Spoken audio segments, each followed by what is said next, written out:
Brasil a falar sobre carnes e produtos carnes. E hoje eu estou aqui com ele, amigo host e expert do assunto, Carlos Guerra. Mais um episódio, Lucas. A gente tem tido uma resposta muito legal dos episódios anteriores e isso motiva a gente a continuar fazendo, levando informação para a galera. Hoje um episódio um pouco diferente, um episódio que a gente vai falar de talvez o futuro da indústria carne, a gente vai falar de probióticos. A gente não tem produtos carnes probióticos ainda, mas acho que a gente vai ter em breve. E mais um episódio que se aplica a outras áreas também, né? Mas antes de a gente começar, tem uma galera perguntando do Carnia. Muita gente está adicionando, tem muita gente utilizando, mas quem não adicionou ainda, como que faz para utilizar? A gente sabe que a Carnia está patrocinando o episódio, é um aplicativo, o que é a Carnia? Assim como o que nós vamos falar hoje dos probióticos, também é o futuro, a carne também é o futuro, mas um futuro que já existe. A carne é a primeira inteligência artificial do mundo desenvolvida e treinada para resolver os seus problemas do dia a dia de uma maneira rápida, simples e prática. O objetivo dela é, de acordo com as suas perguntas, fornecer respostas que sejam aplicáveis à sua realidade. Como que ela funciona basicamente? Lucas, é uma conversa de WhatsApp. Você já usou o chat GPT? Então, é uma inteligência artificial que funciona mais ou menos como o chat GPT, porém ela foi treinada para produtos cárneos. Então, ela está treinada para responder dúvidas técnicas, dúvidas de legislação, dúvidas de até sugestão de formulação ela te dá. Hoje eu estava perguntando lá o que são probióticos, quais os benefícios dos probióticos, e é impressionante a qualidade e a acuracidade das respostas. Mas você adiciona o número que está aparecendo aí na descrição do vídeo e conversa pelo WhatsApp como se fosse seu melhor amigo, como se fosse seu consultor, como se fosse seu mentor para tirar as dúvidas técnicas. É muito legal. Realmente é algo que faz muito sentido, tem ajudado a vida de muita gente. As pessoas têm utilizado bastante, têm acreditado bastante nas respostas, porque as respostas realmente, o banco de dados é bastante robusto, ela já foi treinada, ela dá a legislação mais recente. Realmente é algo que faz muito sentido você ter essa ferramenta para fazer uso no seu dia a dia, porque você não vai ter problema, você vai ter problema resolvido no sábado, problema resolvido no domingo, problema resolvido na noite. Então, ela está disponível 24 horas por dia, 7 dias por semana para que você possa usar e resolver efetivamente seus problemas. Dormir tranquilo quando você precisa dormir tranquilo. Então, faça uso, adicione aí o número e testa lá. Vê qual vai ser a resposta mais precisa que ela vai dar. A gente sempre fala, faz uma pergunta na Carne e faz uma pergunta no Google. Vamos ver quem que vai dar a resposta mais aplicável para aquilo do seu dia a dia. Carne, a revolução inteligente do frigorífico. E hoje, pessoal, pediu bis, ele está aí de novo.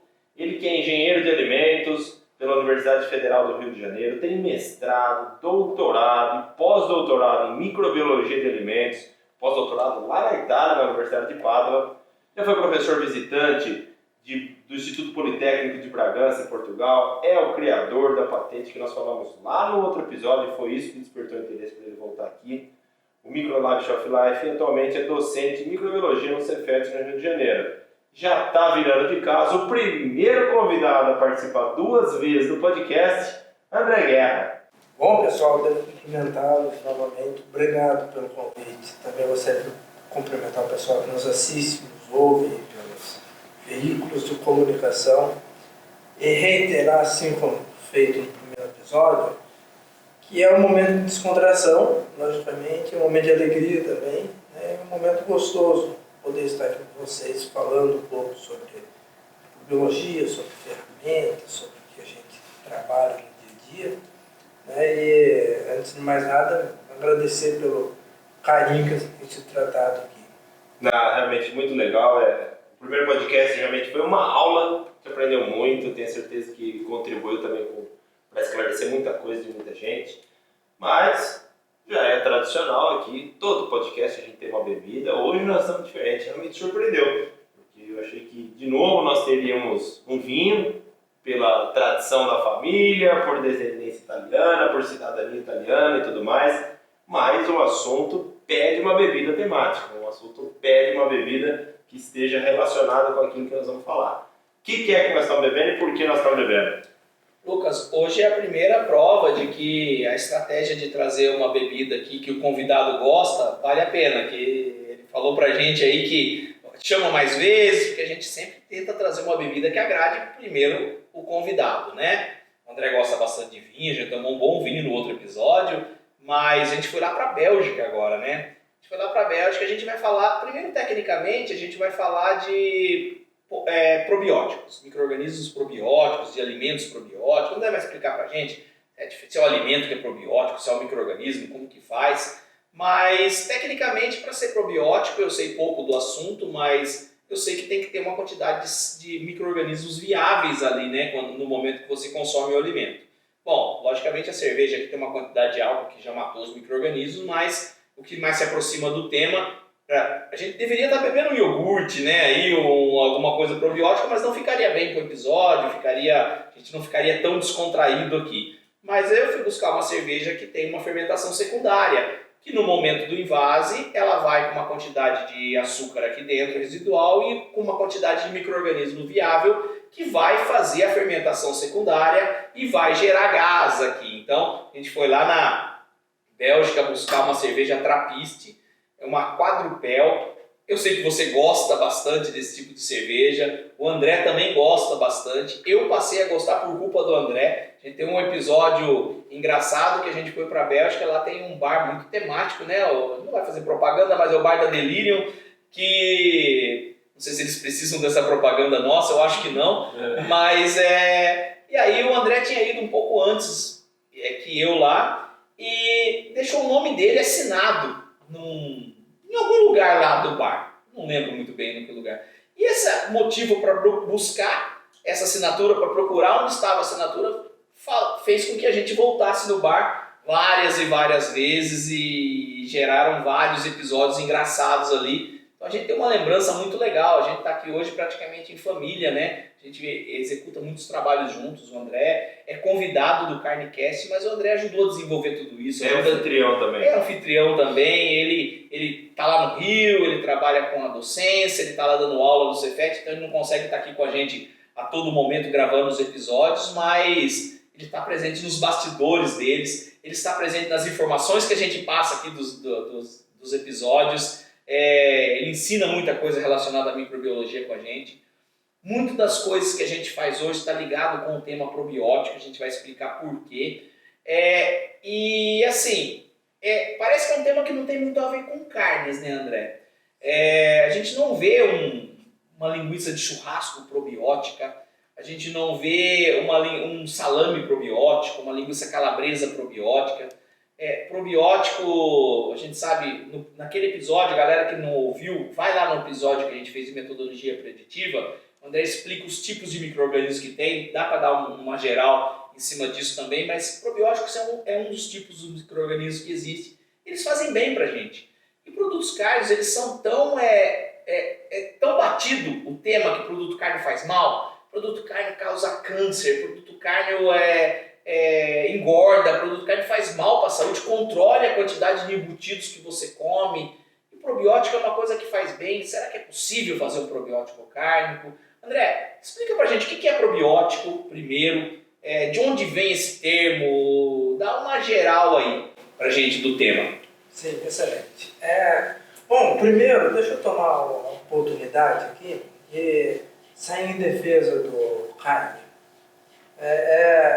Eu sabia que vocês estavam desenvolvendo a inteligência artificial, até cheguei a participar, de repente, uma pequena percentagem de contribuição. Você pensa que foi pequena, não foi? Modesto. Não, assim, mas eu não participei efetivamente do desenvolvimento e coisa e tal. E eu também tinha um pouco de preconceito, sabe? Confesso para vocês, a gente foge um pouco desse tipo de conhecimento, assim, porque a gente é muito focado em artigo científico, essas coisas. Mas eu testei o Heine, depois do pronto. É impressionante. É impressionante. Eu acho que você tem preconceito porque os alunos usam as inteligências artificiais para fazer relatório das aulas, essas coisas. Olha, é impressionante. Por que é impressionante? São dois pontos. Eu diria, não estou fazendo propaganda, tá? Estou fazendo um relato. O primeiro ponto é aquilo que o Lucas tem falado, é a qualidade das respostas. É diferenciado, tá? Porque hoje nós temos o Google, outras plataformas que nos dão respostas muito rápidas. Mas quando você faz a comparação, aquilo não é propaganda, não, é de fato verídico. Né? A resposta do cara tem uma qualidade, mas não é pouco superior, é muito superior. Aquelas respostas gerais, né? Normalmente. E o outro ponto interessante é a facilidade. Porque quando você vai a uma plataforma de busca, você tem um monte de coisa ali que você tem que entrar, você tem que ler se tem coisa. Fazer uma pesquisa hoje em dia, você demora, sei lá, 1, 2 horas. Não vem uma coisa tão definida como vem no CARN. Você falou de legislação, né? Quando você coloca, né? Qual a legislação vigente, por exemplo, para presunto, por exemplo? Quando você entra no Google, não sei se eu posso citar, sim, mas vem ali um monte de legislação, algumas foram revogadas, outras desatualizadas, outras que vem aparece, ele não é de presunto. Não, você tem que fazer um filtro, né? Você perde um tempo. No próprio site do Ministério ou da Anvisa, é difícil de você achar a legislação. É impressionante, a legislação ela vem pronta, é uma ferramenta, de novo, está reiterando. Eu não estou fazendo propaganda, eu estou fazendo um relato de alguém que sabia que estava tendo desenvolvimento, logicamente, não vou dizer aqui que eu não sabia que estava desenvolvendo, mas o relato de um usuário. Realmente é impressionante. Vamos lá, Carlos, vamos entrar um pouco nessa temática de probióticos. Nós colocamos naquele primeiro podcast os grupos, né, de micro-organismos, como sendo os patogênicos, os deteriorantes, que é um grupo gigantesco, os probióticos, que então são os menores, né? Lá naquele episódio você falou que você comparou com os tamanhos dos círculos. Você colocou os probióticos do tamanho de um botão de uma camisa. Agora eu quero ver você explicar esse botão dessa camisa aí. É uma ciência nova, digamos assim. Primeiro, o pesquisador, embora as evidências de que os micro-organismos eles fazem bem para a saúde, ela não é coisa recente. Primeiro pesquisador, biólogo, que constatou, que observou isso, foi um biólogo, um pesquisador russo, chamado Eli Metnikov. Ele, em 1908, observou os efeitos benéficos que uma população microbiana pode exercer sobre um hospedeiro. E, logicamente, que a partir desse momento vem sido relatado ali na literatura científica efeitos benéficos desse micro-organismo. Mas somente estabelecido como ciência em 2001, através de uma reunião de uns pesquisadores que todos convergiam para o mesmo ponto em comum de que os micro-organismos poderiam exercer efeito benéfico no hospedeiro. Entre eles estava Gibson, Robert Freud, Salmini, uns pesquisadores que não são os criadores, logicamente, mas foram os primeiros a criarem um delineamento científico acerca desses micro-organismos probióticos. E a grande dúvida, dúvida não, mas a grande pergunta, é possível os micro-organismos fazerem bem para a saúde? Sim, é possível. Mas como? Imagina, você deve consumi-los. O que a gente consome todo dia? Alimento. Então, alimento é uma excelente matriz para ser veiculada com probióticos. Então, vamos lá, a partir de 2001, começou esse estudo com probióticos, o que eles poderiam fazer de efeito benéfico, etc. E tal. Hoje nós temos um pouco mais de 20 anos de estudo sobre probióticos. Logicamente que as coisas evoluíram, mas as coisas também elas acabam, por vezes, sendo utilizadas de forma, não diria errada, mas de maneira com um certo desvio. Por exemplo, vamos supor que essa cerveja tem um micro-organismo benéfico aqui dentro. A cerveja é probiótica. Aí surgem essas denominações. Cerveja probiótica, leite fermentado probiótico, sei lá, um vegetal probiótico. Mas veja bem, probiótico é um termo reservado para micro-organismos. Ou seja, A cerveja, por mais que ela tenha micro-organismos probióticos, ela não é probiótica. Cerveja é funcional, entende? Porque ela é adicionada com micro-organismos probióticos. É um termo reservado para micro-organismos, porque é importante a gente fazer essas definições, porque às vezes o próprio comércio acaba utilizando esses termos de forma errada, e às vezes até mesmo os pesquisadores. Por exemplo, eu acabei aprendendo isso em um artigo científico, qual eu submeti para uma revista, e esse conhecimento que estou reportando a vocês, ele advém de um revisor que disse para mim, naquele momento, de que eu não posso atribuir o efeito probiótico a uma matriz. Probiótico é um micro-organismo. Então, essa é a definição de probióticos, termo reservado a micro-organismo. E a definição concreta de probióticos são micro-organismos vivos que, quando administrados em quantidade suficiente, promovem um efeito benéfico à saúde do hospedeiro. Portanto, se você consome algum alimento ou alguma matriz que contém um probiótico, ele vai fazer bem para você de alguma forma. Que tudo isso tem a ver com o nosso cenário, né, de carne. E que quando a gente olha produtos probióticos no ambiente de carne e derivados, a gente encontra um vazio. Eu não conheço, ao menos, algum produto carne que seja probiótico. O mercado está muito inundado de probiótico, né? Você vê na parte de laticínios, muitos iogurtes probióticos, alguns são, outros não são, a gente pode discutir isso. Você vê o probiótico sendo vendido em sachê. Quando você tem diarreia, você vai comprar um remédio para diarreia, você compra micro-organismos probióticos, né? E em carnes você não tem nada, nem aqui, nem fora do país. E fica uma dúvida com relação a isso, né? Não te cortando, mas só fazendo um adendo ao seu comentário. Exatamente. Tem aí toda essa conotação, né, do vazio que está no mundo, né, dos derivados carnes, a falta desses micro-organismos, né, dentro desse ambiente. Sim, é possível, né, fazer, é possível todo esse desenvolvimento também fazer parte desse mundo. Se me permite, vamos estender um pouco esses termos, que esses termos eles são comuns para quem trabalha no ambiente, mas ele pode ser incomum para quem não está habituado. Você tem 3 termos muito definidos: probióticos, prebióticos e simbióticos. Certo? Se eu te fizer uma pergunta, por exemplo, fora do ambiente de carne, kombucha é probiótico? Eu sei que não, porque quando a gente estava definindo a bebida, eu falei, vamos tomar kombucha. Porque não dá para tomar iogurte, vamos tomar kombucha. O André falou, aí a gente tem que colocar o dedo na ferida. Porque kombucha não é probiótico. Eu falei, eu vou perguntar para ele durante o episódio por que não é. Porque eu sempre imaginei que sim, que kombucha era uma bebida probiótica. Eu também. Iogurte é probiótico, por exemplo? Iogurte comum? Eu acho que não. Mas Yakult eu acho que é. Yakult é probiótico. Por quê? Professor é uma classe um pouco complicada, né? Não pode saber um pouquinho mais que os outros, né? Mas ele quer demonstrar que ele sabe, os outros não sabem, né? Mas enfim, olha só. Para essa kombucha, pode ser probiótico.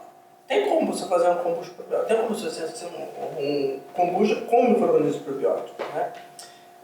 O que acontece nesse sentido? Para uma matriz ser probiótica, ela tem que ser adicionada de um micro-organismo, pelo menos um micro-organismo, uma cepa de micro-organismo, caracterizada e provada sendo um micro-organismo probiótico. Mas existe, André, uma definição, eu tenho uma série de micro-organismos lá. Eu sei que alguns são probióticos, alguns probióticos são deteriorantes também, mas tem deteriorantes que não são probióticos. Como que eu defino se o micro-organismo é bom ou não é bom? Na verdade, existe um protocolo de análise que você vai fazer para o micro-organismo, ou seja, para aquele micro-organismo.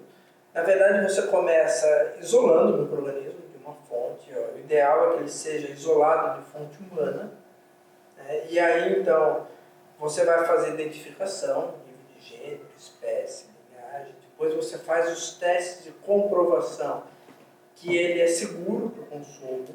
Depois você faz testes in vitro de inibição de micro-organismos potenciais. Então, depois você combina nos ensaios em vivo, que você faz em sistema vivo, né? O próprio nome já diz. Primeiro você começa com triagem em longos, né? Então a partir da conclusão daqueles resultados você faz a triagem em humanos. Então é um longo estudo, é um longo caminho para você demonstrar que aquele micro-organismo é probiótico. Mas tem uma lista. Tem hoje, uma lista. Os que já são. Sim, é uma lista, mas assim, por mais que, vamos supor, Lactobacillus paracase está listado lá como sendo uma espécie probiótica, certo? Você isolou um Lactobacillus paracase, não significa que ele seja. Mesmo ele estando catalogado como um micro-organismo probiótico, você tem que fazer todos os testes para ele. Ou seja, todos que têm uma cepa probiótica hoje em seu laboratório, na sua coleção, ele fez toda essa triagem. Não tem como não fazer. Não existe, por exemplo, paracase. Ele é probiótico porque o vizinho tem. Ele é probiótico. Não significa que o seu vai ter. E é extensa a lista, tá, de análise que tem que fazer. Não é uma coisa que é construída de uma hora para outra. São anos de pesquisa para você ter uma espécie ou uma cepa que seja probiótica. É assim que funciona. E aí, uma vez que você tem esse cepa probiótico, aí você pode desenvolver matrizes funcionais. Você pode aplicar, por exemplo, nós desenvolvemos até uma cerveja probiótica. É um projeto que nós tivemos lá. Então, porque nós utilizamos uma cepa que era conhecidamente probiótica. É assim que funciona. E esse é a válvula de escape para você também fazer, de repente, um derivado cárnico, por exemplo, probiótico. Você tem que utilizar uma cepa que seja conhecidamente comprovada probiótica. É assim que funciona. Tá, então eu tenho um micro-organismo que é probiótico, mas não necessariamente eu consegui desenvolver um alimento que tenha características probióticas, alimentos funcionais, utilizando aquilo lá. Qual é o critério? Por exemplo, por que a kombucha pode não ser probiótica? Por que o iogurte comum pode não ser probiótico? Vamos esclarecer bem esses pontos. Porque a kombucha ela não é considerada probiótica. Nenhuma kombucha é probiótica? Eu não conheço nenhuma que seja, por exemplo, mas é porque é possível você fazer probiótico. Por exemplo, kefir é probiótico? Não, mas é possível você fazer um kefir probiótico. Basta você adicionar ali durante a fermentação um micro-organismo conhecidamente, comprovadamente probiótico. Você desenvolve uma matriz probiótica. Porque a kombucha você faz um produto que é oriundo de fermentação de bactérias que não são nocivas ao ser humano, logicamente. É um produto que pode ter uma certa funcionalidade. No entanto, você não consegue garantir que aqueles micro-organismos que você fez hoje, eles vão estar presentes ali daqui uma semana, daqui um mês, daqui um ano. Então, vamos supor que você fez um estudo, existe estudos com kefir, por exemplo, efeito benéfico de kefir. Encontrou-se bastante efeito benéfico daquele kefir naquele momento. Mas ali é uma comunidade diversa de micro-organismos. Daqui a um ano, esses micro-organismos vão ser os mesmos? Entende o porquê que tem a conotação de ser o micro-organismo probiótico? No caso, o iogurte que o Lucas citou. O iogurte ele não é considerado um alimento probiótico, mas é por outro caminho. Não é porque ele não é adicionado de um micro-organismo probiótico. É porque os micro-organismos que estão no iogurte, que é o Lactobacillus bulgaricus, Streptococcus thermophilus, eles não conseguem passar pelo sistema gástrico, eles morrem no sistema gástrico. E a definição de micro-organismos probióticos são que você precisa da célula viva. Então, a maioria dos probióticos são destinados para a melhoria da saúde intestinal. Nós vamos citar isso, vamos conversar um pouco disso no podcast. Quer dizer, ele tem que ter resistência, então, à parte do processo digestivo. Exato. A gente simula essas condições gastrointestinais no laboratório. Como que faz isso? É uma série de enzimas, de ácidos. Na verdade, você simula tudo que tem no suco gástrico. E tem um tempo de transição, normalmente demora de 30 minutos a 1 hora, o trânsito gástrico. Depois tem o bioma intestinal, que caracteriza assim, um fator de estresse no micro-organismo. Você tem que comprovar que ele consegue sobreviver nesse sistema. legal. Ele tem que chegar no intestino, é isso? Ele tem que chegar no intestino. Não existe nenhum probiótico que, se ele morrer no suco gástrico, nas condições do estômago, ele não é probiótico. Não existe. Se ele morrer, ele deixou de ser probiótico. É engraçado que ele pode continuar sendo benéfico. Mas não é probiótico. Mas não é probiótico, exatamente. É exatamente esse ponto. Chegou no intestino. Lá ele pode morrer ou não. Até quando ele tem que se manter vivo? Ele tem que se manter vivo até que ele comprove as características que ele vai fazer de benefício. Por exemplo, ele está vinculado a qual benefício? Por exemplo, a redução de um grupo específico de patogênicos que é comensal no intestino. Então ele tem que fazer o efeito benéfico dele ainda viável. E como seria esse efeito benéfico? Por exemplo, você pode ter vários efeitos benéficos linkados ao micro-organismo. Os mais diretos são a redução de micro-organismos patogênicos. No microbioma intestinal existe uma infinidade de micro-organismos patogênicos que acabam sendo tóxicos para o ser humano se eles estiverem em desequilíbrio. Os probióticos têm essa função de manter os níveis controlados de micro-organismos patogênicos. Aí ele tem que ser um bom competidor, então? Exatamente, é isso aí. É isso que eu ia perguntar, porque a gente sabe que vai ser uma competição que vai acontecer, evidente, mas você falou que para ele ser probiótico ele precisa chegar no intestino vivo. Exatamente. Mas tem uma contagem mínima que ele precisa chegar no intestino vivo para que ele seja considerado probiótico, ou chegou um micro-organismo probiótico ali, um micro-organismo vivo no intestino, ele já é considerado probiótico? Antes, quando estava se desenvolvendo essa ciência, estabeleceu-se até um limite para alguns micro-organismos que você deveria manter viabilidade. Por exemplo, nós produzimos muitos artigos científicos baseados nesse número. Por exemplo, eu lembro da coleção de micro-organismos probióticos que eu estudei lá na Universidade Rural. Nós fizemos esse balanço, digamos assim, ou seja, fazer simulação do sistema gastrointestinal, e aí depois da simulação ele reduzia o número X. Essa cepa não serve para ser probiótica, porque reduz muito a viabilidade. Então, esse é um parâmetro. Hoje isso caiu por terra. Não existe um limite. O limite, na verdade, é o estudo, é a triagem científica que te diz. Vamos supor que uma determinada cepa de micro-organismo foi capaz de exercer um efeito benéfico, qualquer efeito benéfico, com um certo número de micro-organismos, 10 a quinta, por exemplo. Então ele tem que chegar no intestino com 10 a quinta, ele tem que se manter com 10 a quinta. Entendeu? É o número de micro-organismos, a viabilidade que você comprovou no estudo que exercer efeito benéfico. Pode ser uma célula. Se for uma célula que fez efeito benéfico, embora isso não é representativo, mas é só exemplo hipotético, se uma célula fez efeito benéfico, você precisa ter uma célula. É assim que funciona. Curioso, e o limiar disso aí é dele fazer bem e não fazer bem, né? Porque o patogênico ele chega vivo, né? Porque você come uma comida estragada, contaminada com patogênico, ele vai ter essa resistência por todo o trato gastrointestinal, ele vai chegar vivo, só que ele vai fazer mal. Então, é a diferença de patogênico para probiótico. Exatamente. É curioso, né? As pesquisas, nós temos um pouco mais de 20 anos de pesquisa nessa área, mas as pesquisas elas estão a uma velocidade muito intensa. Digamos. Hoje o intestino é considerado o segundo cérebro, pra você ter ideia.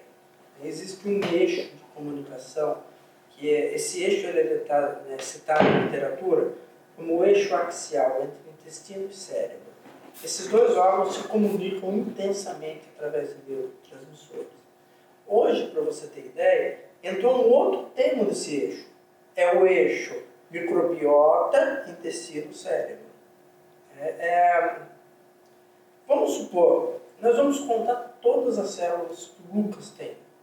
Vamos supor que fosse possível nós fazermos uma contagem de todas as células que o Lucas tem. Contando tudo. Células epiteliais, todas, inclusive os micro-organismos. Mais ou menos quantas células você imagina que o Lucas tem? Não tenho nem ideia. Não tenho ideia. Alguns quadrilhões, por exemplo? Acho que deve ser muito mais.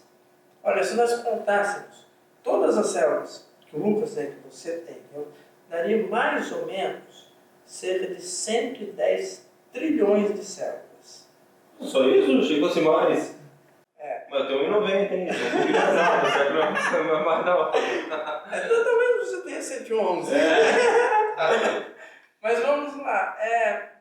Se nós pudéssemos definir, separar quantas dessas células são do corpo humano e quantas dessas células são micro-organismos, em termos de percentagens. Quantos por cento você imagina que é micro-organismo, quantos por cento você imagina que é célula, componente da estrutura ali que a gente está vendo? Esse negócio me incomoda, viu? Não, o professor é terrível, cara. O professor é uma raça. Pela lógica, eu acharia que mais do meu corpo do que de microbiota, mas algo me indica que deve ser tipo 50-50?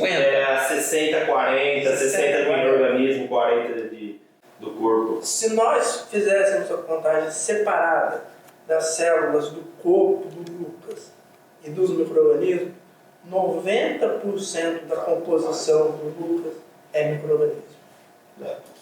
Assusta, né? Mais dos 110 trilhões de células que o Lucas tem, aproximadamente 90 trilhões, um pouco mais de 90 trilhões, são micro-organismos. Não era eu ter 90 trilhões com 1,70 m e eu com 20 centímetros? Tá vendo que coisa impressionante? A gente conclui o quê? Que o Lucas é um aglomerado de micro-organismos. Mas por quê? Como que isso acontece? Vamos um pouquinho mais. Porque a célula ela faz parte da formação do tecido, está no sangue, está no... Conversa, deixa a gente Mas em tudo. Deixa mesmo. Né? Então, vamos lá. A maioria das células do Lucas é micro-organismo. Onde estão a maioria desses micro-organismos? Eu acho que no intestino. Certeza. Não existe bioma que mais habita o micro-organismo que o microbioma intestinal. Quer dizer, se fosse levar pro panorama que a gente fala aí nos podcasts convencionais de Carnicast, você pode aplicar qualquer conservador no intestino que não vai funcionar. Não dá certo. Não dá certo. Imensamente no intestino só não tem mais micro-organismo lá dentro porque não cabe. Tem mais que 10 a nona lá da conservação de produtos carnes. Tem 10 a 13 micro-organismos no bioma intestinal. Não cabe mais micro-organismo lá dentro. Então vamos pensar no probiótico, né? Dentro daquele conceito que ele tem que chegar vivo ali no microbioma intestinal. Tá mais difícil ainda ser probiótico, porque para ele chegar e fazer a diferença num lugar que tem 10 a 13, ele tem que ser muito bom mesmo. Olha só, imagina, nós estamos numa sala aqui, certo? Imagina que essa sala, ela está cheia de pessoas, de forma que não cabe mais pessoas aqui dentro. Você está lotado. Se eu quero colocar mais um indivíduo aqui dentro, o que eu tenho que fazer com um que está aqui? Tirar. Exatamente. É isso que o probiótico tem que fazer. Entendeu? O probiótico, quando você consome ele tem que conseguir tirar o micro-organismo que está ali dentro para ele ficar ali. Então como que ele faz isso? Então, são 3 mecanismos que ele pode fazer. Né? E recebe nomes científicos esses mecanismos. Imagina o seguinte, vamos imaginar que isso aqui seja epitélio intestinal. Então, tem 2 micro-organismos, né? Um probiótico e um patogênico. Imagina que aqui não tenha nada de micro-organismo. Eles vão competir para ver quem chega primeiro. Ali. Esse é um mecanismo chamado de competição. É a corrida. Quem chega primeiro... Exato, é a corrida. No epitélio. Quem chega primeiro na parede intestinal. Isso. Você que está ouvindo aí, o que ele falou é uma TV, imagina que todo mundo quer chegar primeiro na TV. Quem chega primeiro na TV ganha. Exatamente. Agora você imagina um cenário um pouco diferente. Que o probiótico já está aderido ao epitélio intestinal. O probiótico, o patogênico está aqui. Então o patogênico não pode ter a força de retirar o probiótico.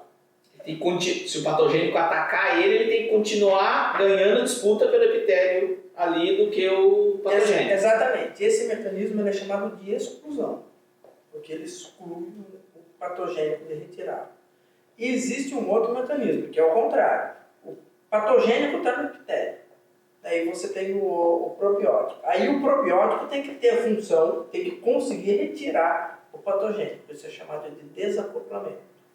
Ele consegue ganhar o espaço que está sendo ocupado pelo patogênico. Eu coloquei uma cepa probiótica, ingeri uma cepa probiótica. Quando ele chega no epitélio, ele vai tirar o micro-organismo patogênico aderido ao epitélio intestinal, e ele vai ficar no lugar, de forma que ele consiga colonizar. O micro-organismo probiótico ele tem que fazer isso. Mas ele tem que ter os 3 mecanismos, a capacidade de executar os 3 mecanismos, ou só um é suficiente? Só um é suficiente, mas depende da cepa. Por exemplo, nós trabalhamos muito aquela cepa Lactobacillus paracasa DTA83, né? Vocês se sentiram familiarizados agora. Né? Ele consegue fazer os 3 mecanismos. Ah, mas isso aí é fora da curva, né? Isso por quê? Porque ele é isolado de um microbioma intestinal humano e recém-nascidos. Mas quer dizer que outros, se fossem isolados do microbioma do intestino humano, também seriam assim, resistentes e tolerantes? Não é que seriam, mas teriam maior probabilidade de ser. Então, se eu isolo um micro-organismo, por exemplo, probiótico de de uma fruta, por exemplo, um fruto, é mais difícil de encontrar essas propriedades nele. É assim que acaba funcionando. Porque a competição ali é muito grande, né? É muito. Imagina, você tem um bioma ali que é dotado de micro-organismos de uma quantidade muito... Não tem mais porque não tem mais espaço. Né? Vamos lá, vamos voltar um pouco acerca de nomenclaturas. Né? Acho que probiótico está bem debatido. Existe uma outra nomenclatura que chama prebiótico. Qual a diferença entre probiótico e prebiótico? Bom, eu fiz... Pré vem antes. Eu ia falar exatamente. Pré-história vem antes. Você foi um pouco diferente. Eu fiz a pergunta na sala de aula uma vez. Um aluno respondeu, a diferença é o ou por ele. Errado não estava, né? Não, tá certo, né? Assim como... professor... Aí você tem que ir no latim, o que significa o oi e o que significa o e, né? Por exemplo, eu perguntei uma vez na sala de aula... Sala de aula não, isso foi numa prova, né? Que era um micro-organismo mesófilos. O aluno falou, pô, são aqueles obtidos a partir de mesa. Também, se ele tá ali. Eu achei que ele fosse falar que são aqueles que estão no meio. Não, mas se o cara tá ali, se o cara já tá mais esperto, tá ali com o carne embaixo da mesa, ó. Por isso tá que ele não respondido. acreditava no cara, porque... Tá respondido. Bom, enfim, troca o O pelo E, mas muda completamente. Porque prebiótico é o alimento do probiótico. Não é micro-organismo. Não é exatamente, não é micro-organismo. É um ingrediente. E aí, pode falar. Tá, mas até agora a gente não falou que o micro-organismo come. Exatamente. Onde ele come? É assim, é no intestino, aquela como história, funciona né? isso? Onde vivem, do que se alimentam. É isso aí. Até agora a gente falou que ele tem que resistir ao suco gástrico intestinal, que ele tem que aderir ele tem que ganhar na competição, ele tem que excluir o outro, ou tem que continuar se o outro tentar excluir ele. Mas onde ele se alimenta? O que facilita a vida dele, né? Exatamente. Exato, olha só. Vamos partir do grupo de bactérias ácido-láticas. Se alimentam basicamente de lactose. Por isso, são bactérias ácido-láticas, certo?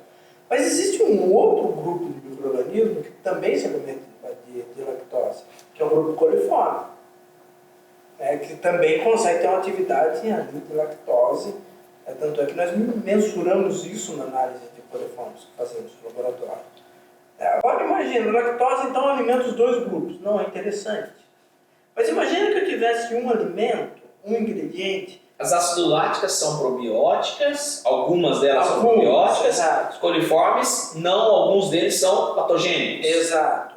Existem algumas E. coli, por exemplo, que são patogênicas. Então a lactose alimenta os dois grupos. Pode não ser interessante, mas eu e você nos alimentamos de um determinado ingrediente. Se eu tivesse dois ingredientes, ele alimenta para nós dois.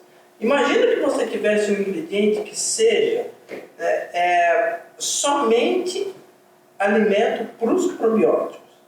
Você desbeneficia o outro grupo indesejável. Concorda? Esse grupo de ingredientes que é exclusivo para probióticos é o prebiótico. São ingredientes que alimentam exclusivamente probióticos. Que ingredientes são esses? É a pergunta que você ia fazer, não é? Sim, quais são esses? Quais são esses? São carboidratos um pouco complexos. O micro-organismo alimenta somente de carboidratos muito simples. Glucose, lactose, né, frutose, que são açúcares, são monômeros ou dímeros, carboidratos simples. Quando as coisas começam a ficar um pouco mais complexas para eles, por exemplo, 3 moléculas de açúcar, 4 moléculas de açúcar, então rafinose, inulina, óleo dos sacarídeos, fruto-óleo dos sacarídeos, são moléculas mais complexas. Fruto-óleo dos sacarídeos, óleo dos sacarídeos, por exemplo, pode conter de 7 até 10 monômeros de glucose junto com o outro. Normalmente o grupo coliformes, os patogênicos, não se alimentam desse grupo, mas os probióticos têm por obrigação conseguir se alimentar desse grupo, entende? É um teste que a gente faz. Os probióticos têm que assimilar esses prebióticos. Por quê? Porque daí quando a gente ingere um desses ingredientes, ele é um alimento seletivo para os probióticos. Nós estamos falando que o probiótico ele tem que chegar vivo no intestino, mas ele já pode estar lá no intestino. E você pode comer alguma coisa que estimula ele. Cara, sensacional isso. Era um episódio que envolveu microbiologia avançada, envolveu um pouco de química ali, a gente falou do L e do D, que envolveu questões médicas. Esse episódio vai viralizar aí na questão médica, na questão da saúde, mas de mensagem que deixa pra gente esse episódio é a nossa responsabilidade como produtor de alimentos na saúde do ser humano como um todo. Às vezes a gente fica na indústria e a gente fica pensando muito em como conservar, como matar o micro-organismo, como fazer um produto com custo menor, como fazer um produto com sabor melhor, onde a nossa verdadeira responsabilidade não está aí. Nossa verdadeira responsabilidade está linkada às questões médicas, às questões químicas, às questões microbiológicas. Então, um episódio que vai vir muito à tona no futuro, essas questões probióticas em carnes, senão a carne vai estar excluída do mercado como um todo. Então, muito legal, André, muito obrigado por sua contribuição, Muito obrigado. pelo episódio sensacional que a gente fez e pela aula que você deu pra gente. Foi um episódio que eu particularmente participei aqui intensamente, sou privilegiado por isso, mas que eu vou ouvir várias e várias vezes porque foi realmente uma aula, um brinde muito especial esse episódio. Muito legal. Saúde!